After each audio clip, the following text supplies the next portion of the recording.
I'm Jeremy Brim and welcome to the Red Review podcast, brought to you today by Growth Ignition, the transformation consulting and enabling tech business, all in the work-winning space, and the Bid Toolkit, our online bid process and guide.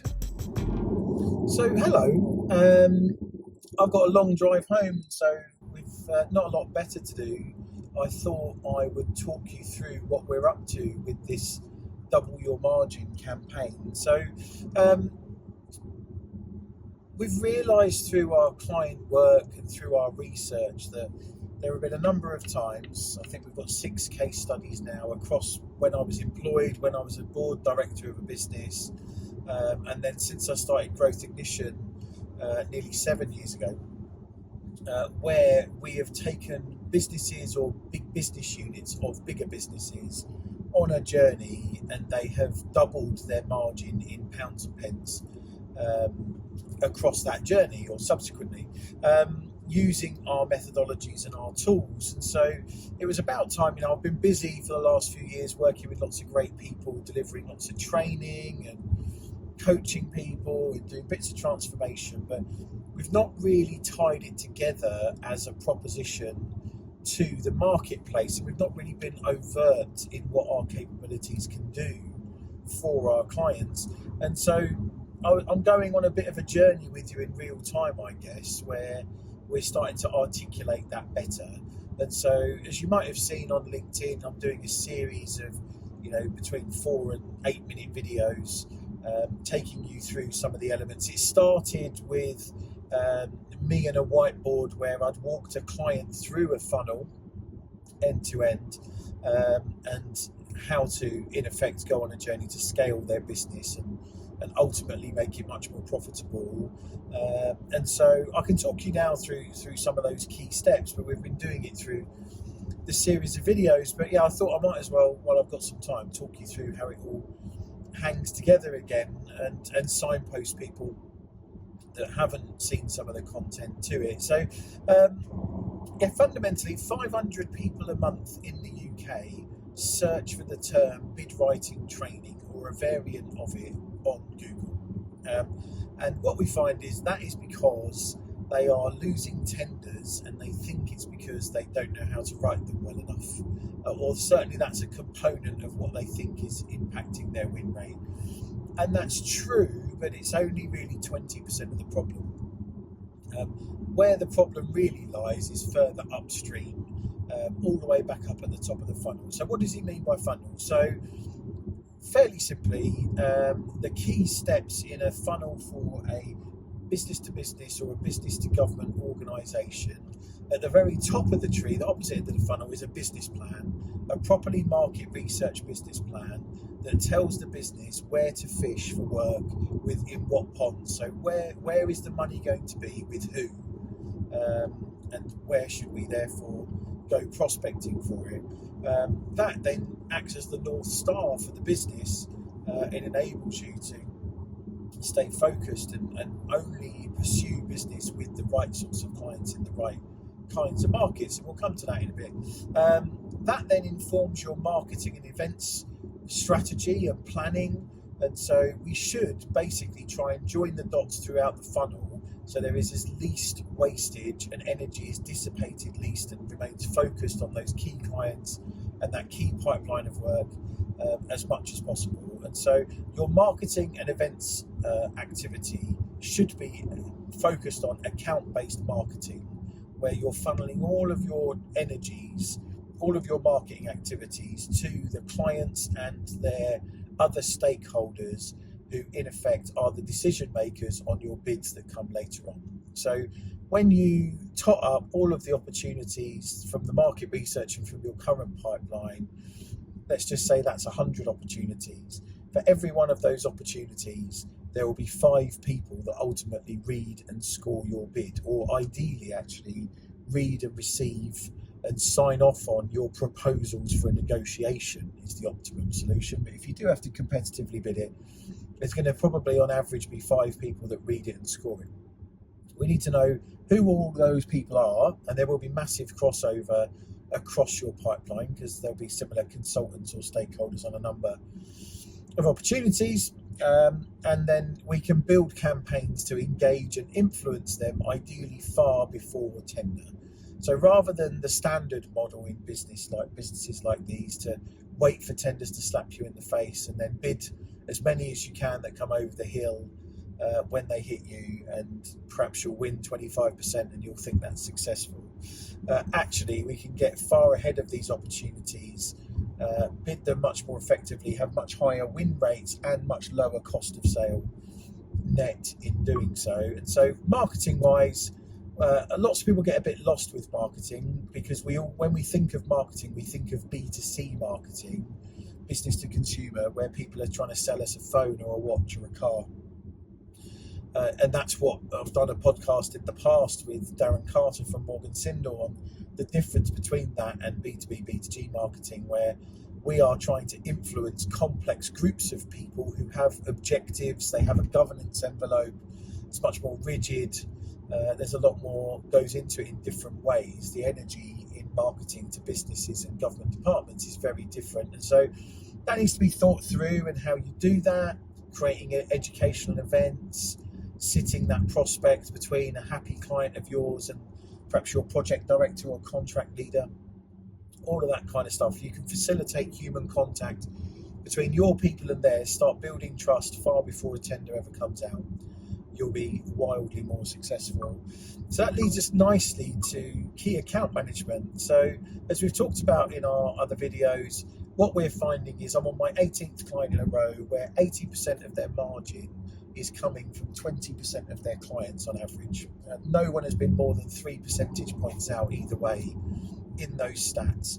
And those companies are contractors right the way up to the biggest well-known brands. They are built asset consultancies, but also other professional services firms, outsourcing firms, IT firms, all sorts. They're making all of their money in the first part of the bell curve, and then it dissipates a bit. They make a bit more money with some rising stars and falling stars, but then they make a loss on average, if they accounted for their cost of sale effectively, in a long tail of bitty clients, the sprats to catch mackerels that never come, clients who are friends but it's tiny pieces of work.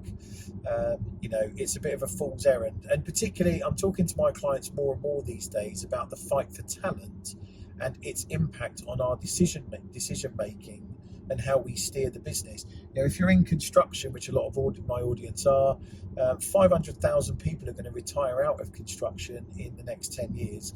We're already in a fight for talent. Certain clients of mine have got 10 to 20% of their seats empty, and they're struggling to fill and recruit those seats. At the moment, actually, perhaps we're entering a bit of a recession. Perhaps that will free up a bit, but the demographics don't lie. That is going to change and become more difficult. And so, generationally, we're going to have a bit of a shift. So we do need to do more and more better work in working with clients that our people enjoy working with, because then they'll stay longer, they'll do better work, they'll create more value for clients that they value, and in return we can make higher margins by taking a share of that value. We can put more stronger propositions to them, value share deals, all of that kind of game. So we want to try and cut the tail. We don't want to chuck out the baby with the bathwater. There might be some rising stars in there, so we need to assess it carefully and have a smooth transition. But we want to manage out some of the tail where you're expending effort for not as much reward, and focus on clients that are the future of the business. So we want to select your key accounts. It might be a handful. I tend to say in year one, start with 3 key clients per 100 million of turnover. If you're a contractor, top 3 clients if it's 10 million turnover as a consultancy, perhaps, and then you can add another couple of clients in year 2 and add a level of complexity. But start with one side of A3 as an account plan in year 1 for 3 clients, add another 2 in year 2, build more complexity, mature, and it will make a heroic difference to your business. It will have far bigger impact than spending money or time and effort bidding lots of things further down in the funnel. You will create a business that's much more of a self-fulfilling prophecy. Then the next step in the funnel's capture, my favourite home territory. So again, what are the 3 to 5 deals in your pipeline that will really shape the future of the business? And my top tip is focus more of your capture effort on recompetes with current clients who are the key accounts than you do with new shiny bits of business with new clients. So perhaps 60 to 80% of that capture effort, a campaign to win a single piece of business. So either to get an extension of a current contract, to win the recompete for the contract, or land and expand with that client, win that next deal with them in a new territory. Whatever it is, what's that campaign to win that piece of business? So try and go on a journey with them to co-solution a more valuable solution for them for that next piece of business. Continue to build their trust, show that you've learned from mistakes and you're going to carry on making a difference, all of that good kind of work. And so go on that journey with them where possible. You might spend 20 to 40% of your capture efforts on new business with new clients, but I would say that needs to form part of a properly thought through market entry strategy, not just bidding stuff willy-nilly that you fancy because it looks fun. And so let's do some proper market research to understand markets and territories that you might want to enter, and then undertake capture on the first 3 deals perhaps in that new market sector or territory so that you win one. So over-engineer your solution, your efforts, and ultimately your bids to win those deals. Not necessarily by underbidding it or going in cheap, but let's get ahead of these deals to then get yourself some case studies as a key building block staging post to move forward with. So that's capture. And then obviously in the bidding game, I can help you understand how to write better bids, come up with better solutions, come up with more valuable solutions and strategies and proposals to clients, so that you win on quality and don't have to be as cheap.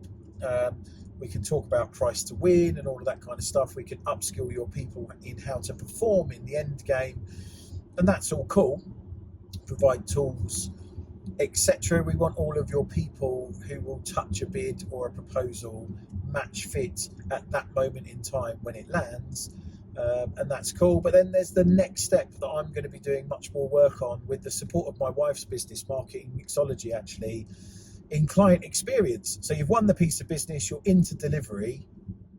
What happens next? How do you delight that client? How do you keep taking a temperature check with them? How do you impress them into delivery? And how do we plan to win the next piece of business, land and expand, etc., etc. So we're building a whole new proposition. So watch out for new content on that, along with actually new content in training your people in how to use LinkedIn effectively as a coordinated group. And obviously more activity coming in that marketing space, the account-based marketing space. So if you string all of that together, if you could do some market research to understand where the money's going to be with who, if you can then use that to inform your marketing and events planning so that you're engaging that addressable audience for that work, which will be much smaller than you will think it will be, tens or low hundreds of people, not thousands. We're not marketing phones to a big audience. If that can then funnel through key account plans for those top clients, and it is key that it does need to be a focused program of activity for your top clients. I should say you should select those clients based on how much margin they will deliver to the business in 3 years' time. So it's not your biggest revenue clients today, it's your highest margin clients tomorrow. But if you can select that group, focus your efforts, the business will be more successful. Pick those key capture pursuits, those key frameworks that you need to get back on, those key projects with those key clients, and perhaps some new prospects or market entry stuff, depth charge with some capture activity to get you into new spaces, but in a measured approach with a watchful eye on budget. And so really focus your efforts, and then obviously up your game in the end game of bidding, and then look after your clients. You will be heroically more successful, and almost nobody does that in one linear motion. Nobody joins the dots through their funnels. Marketing activities a bit all over the place. You're exhibiting at conferences, but there's no real tracking of the ROI. Nobody really touches key account management. It's very rare that businesses actually do that because it feels like an overhead or a burden, when in reality it's a one side of A3 action plan. Who do we need to know? What's the next step?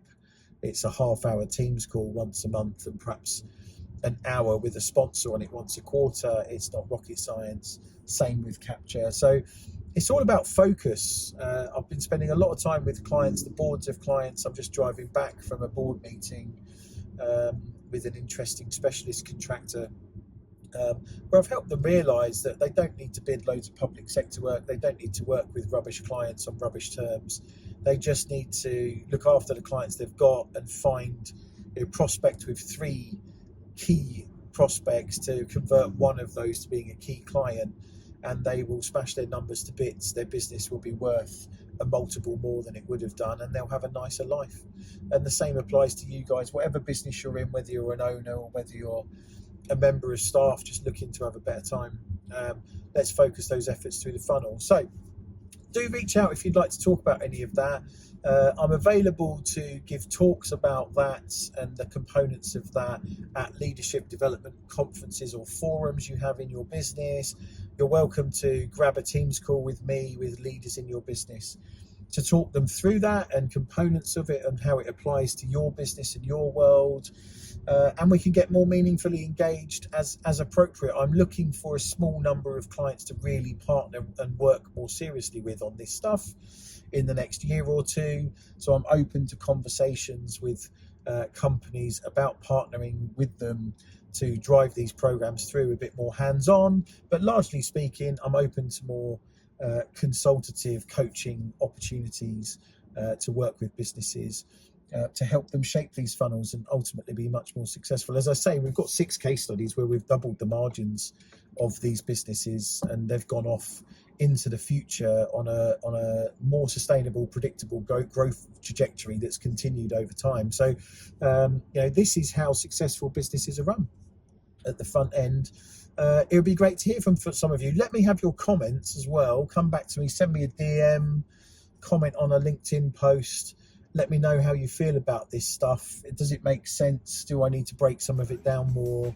What's your feedback? It'd be great to hear from you. Thanks very much. I'll see you around.